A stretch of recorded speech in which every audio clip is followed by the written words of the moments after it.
এক গ্রামে এক গরিব কৃষক থাকত, যার নাম ছিল রফিক। রফিকের জমি খুব কম ছিল এবং তার পরিবারের সদস্য ছিল অনেক।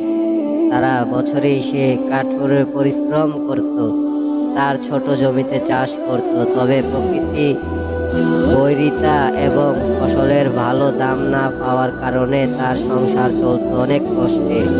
প্রতিদিন ভোরে উঠে সে মাঠে যেত, রোদে পুড়ে বৃষ্টিতে ভেজে সারাদিন মাঠের কাজ করত।